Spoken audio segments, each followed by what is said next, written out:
Welcome to a spine-chilling journey through three of the most haunted houses in America. From the eerie Whaley House in San Diego to the tragic Lemp Mansion in St. Louis and the ghostly Myrtles Plantation in Louisiana, each location holds its own dark secrets and restless spirits. Join us as we uncover the eerie tales that haunt these historic homes. Brace yourself for a ghostly adventure you won't soon forget. Our first stop is the Whaley House in San Diego, California. This house is no ordinary haunted house. It's filled with dark history, ghostly sightings, and spooky sounds that will leave you feeling scared. Built in 1857 by Thomas Whaley, this house has seen a lot of tragedy. Whaley was a man with a lot of bad luck. His young son died in the house, and his daughter committed suicide in the very parlor where visitors now feel a cold touch from the otherworldly. The air inside the Whaley house is heavy, almost suffocating. Many say it's because of the spirits of the Whaley family. Imagine walking into the parlor and feeling a sudden drop in temperature. You shiver, but not just because it's cold.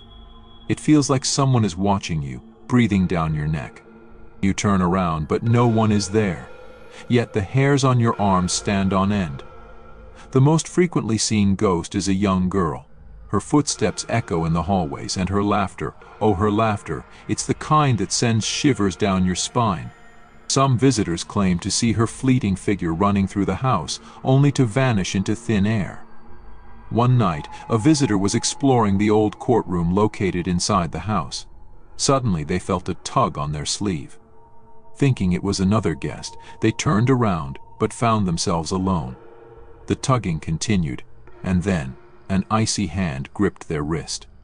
They ran out of there, only to find a mysterious bruise the next day. It's said that Yankee Jim Robinson, who was hanged on the property before the house was built, still haunts the grounds. His presence is marked by the sound of heavy footsteps and the feeling of an invisible weight pressing down on you. Another spine-chilling experience comes from those who visit the second floor. There, many people have reported seeing the ghost of Thomas Whaley himself. He is often seen standing at the top of the stairs, watching over his home. Some say they felt a hand on their shoulder or heard a voice whispering their name. The eerie feeling intensifies as you walk through the upstairs bedrooms. Cold spots and strange noises are common, and some visitors have even seen the bed covers move as if someone were lying there. If you dare to visit the Whaley house, just remember, you might leave with more than just a memory. The spirits here are not shy, and you may experience something you'll never forget. Next, we travel to the Lemp Mansion in St. Louis, Missouri.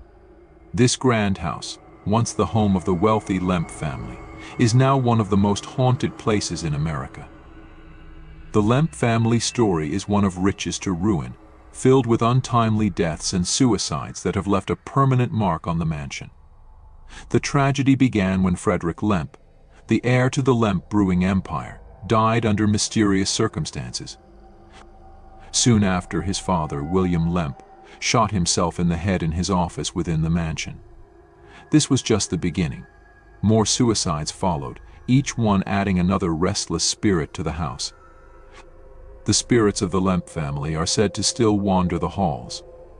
The most active is perhaps the spirit of William Lemp himself. His presence is often felt in the office where he took his life.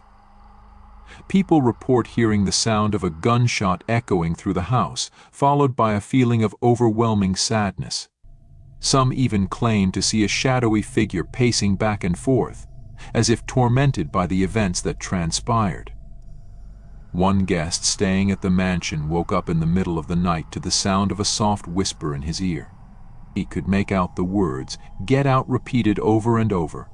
When he opened his eyes, he saw a translucent figure standing at the foot of his bed, pointing towards the door. Terrified, he fled the room and refused to return. Another chilling story involves a hidden attic room where one of the Lemp children, who was born with a deformity, was kept hidden away from the world. This child, known as the Monkey Face Boy, is said to haunt the mansion, especially the attic. Visitors report hearing strange noises coming from the attic, and some have even seen a small, shadowy figure peeking out from behind the windows. The Lemp Mansion is now a restaurant and inn, but the ghostly activity continues. Guests have reported objects moving on their own, doors opening and closing, and the feeling of being watched. One particularly creepy tale involves the staircase. Many guests have heard the sound of someone running up and down the stairs late at night, but when they check, no one is there. Some have even felt a cold rush of air, as if someone just passed by. One night, a guest felt a push while on the stairs, causing them to almost fall. They turned around, but no one was behind them. The staff believes it could be the spirit of William's son, who is said to have met a tragic end on those very steps. If you're brave enough to stay the night, be prepared for a night filled with unexplainable occurrences. The Lemp Mansion's spirits are not just stories, they are real experiences that many have lived to tell. Finally, we journey to the Myrtles Plantation in St. Francisville, Louisiana, often called one of the most haunted houses in America. This beautiful mansion hides a dark history filled with murder, mystery, and restless spirits. The most famous ghost is that of Chloe, a slave girl who was said to have been caught eavesdropping and had her ear cut off as punishment. To exact her revenge, Chloe baked a poisonous cake that killed the plantation owner's wife and 2 daughters. In retaliation, Chloe was hanged, and her spirit has haunted the plantation ever since. Visitors to the Myrtles Plantation report seeing a woman in a green turban, believed to be Chloe, wandering the grounds. She appears in photos, sometimes standing in doorways or peeking out from behind trees. Her presence is often accompanied by the smell of baking cake, a chilling reminder of her final act. One guest staying at the plantation awoke to find Chloe standing at the foot of their bed, her eyes filled with sorrow. The guest tried to scream, but no sound came out. Chloe slowly faded away, leaving the guest in a state of shock. But Chloe is not the only spirit at Myrtles Plantation. The spirits of the murdered family members are also said to roam the house. Guests and staff have reported hearing children's laughter and footsteps running down the hallways, only to find no one there. One particularly eerie story involves a young girl who was staying in one of the rooms. She awoke in the middle of the night to find a young girl in old-fashioned clothing sitting on the edge of her bed. The girl looked at her and whispered, "Help me," before the guest could react. The girl vanished into thin air.